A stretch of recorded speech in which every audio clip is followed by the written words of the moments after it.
Big news this morning with Darren Burgess going to Juventus. So, yeah, how big of a blow that's going to be. It's a great opportunity for him, obviously. So, and I think the fact that they've already got the replacement in place suggests that they're aware of what was the situation and all in hand, I'd imagine. But clearly exciting for Darren. You've been in footy for a long time. Is there any transition period when a new person goes and the person comes in? How do you kind of limit it's just it? Running and jumping and lifting, isn't it? It can't be that hard. Clearly, obviously, anytime a new person steps into the role, there is a little transition, but you've got the whole off season to do the preparation work. So I'm sure it'll be pretty seamless. How important has he been for the club as a whole? Yeah, I think he's set up the high performance program really well over the last 4 years. Clearly, the team's improved significantly this year, and part of that is getting your physical preparation right. So yeah, it's had a big impact.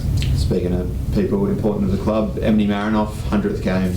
It is 100 games for Ebony Marinoff. Yeah, so 100 games for the Adelaide Football Club AFLW side, and alongside that, Ebony has played every single game that this team's played in, which is amazing.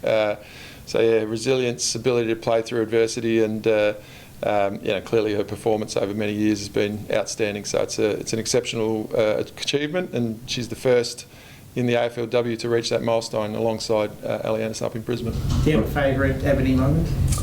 Well, she makes me laugh a lot in training.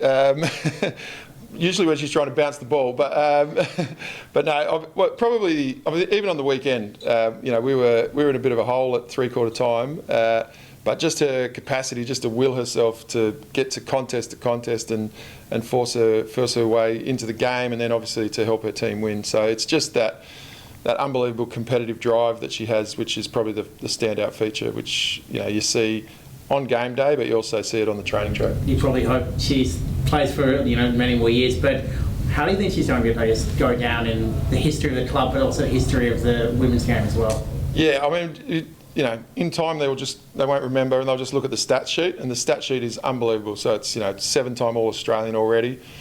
She's won the league medal. She's won our best and fairest 3 times. She's the all-time leading stats winner in terms of possession. She leads the tackle count by some ridiculous number. So she'll be seen as one of the greatest players of the AFLW era, and obviously being from its inception, the impact has been huge. You touched on her competitiveness, and she spoke the other day about playing through syndesmosis in the past and that she doesn't know what it takes to make her miss a game. Yeah. Do you just wish you could harness that? It's such a unique characteristic that she's so competitive. Do you just wish you could bottle that feeling and put it on everyone? Oh, look, if you had 21 Ebonies, that'd be handy, although maybe not. I think every team needs diversity. So what she brings to the team is all those attributes which are unbelievable in terms of her competitive spirit.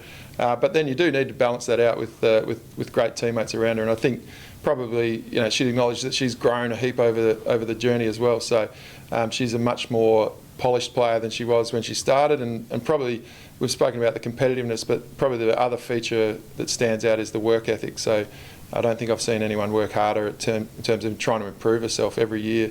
There'll be an element of her game which she's chipping away at, and what happens is 12 months later, sometimes 2 years later, all of a sudden you'll see that skill translate out on the field, and you go, oh yeah, she's done the work. How big of a test is Sydney? Yeah, they'll be great at test. They've dropped their last 2, but up until then they were flying, and then arguably they could have pinched the one on the weekend. So yeah, they're in good form, and they've got some star power across all their lines. So it'll be a great game. And it should be a really good occasion. So obviously, as we've highlighted, the 100 for Ebony, but the 100 for the team, and we're looking forward to hopefully a really good crowd getting along to Unley. It's a great venue, and we've had great success there. So we'd like to hopefully continue that on the weekend. How do you stop Chloe Molloy? Yeah, no, she's talent. She's kicked 7 already in a game this year. So. And she's back from an ACL, which is amazing. Really, she's had a year out, and she's come back and just seamlessly transitioned into being a star again. But yeah, we've got some pretty good defenders as well, so they'll have their work cut out for them. But we're looking forward to that challenge. We touch on what that 100 means for Ebony, but like you say, it being the 100th game for the club as well. What does that mean to you? We're considering how short seasons still are. That figure seemed a while away. 100. Yeah. Ultimately, I think it reflects that the team has been successful, because clearly we've been able to play finals, and we land on that same mark in the same game as Brisbane, who obviously have been around the top end of the competition for that period as well. So, yeah, the fact that our club is one of the two to get to it first is a nice little milestone, and it sort of suggests that maybe eventually now we could say that AFLW is sort of locked in, and it's got its place in the calendar, and I think that's a really positive thing. So it's been really enjoyable to be part of a percentage of that, and it's going to be a great opportunity to celebrate as a club on Sunday. Will you get Chelsea back? We'll wait and see, mate. Yeah, TBC. We've got our training today, so we'll see how we go.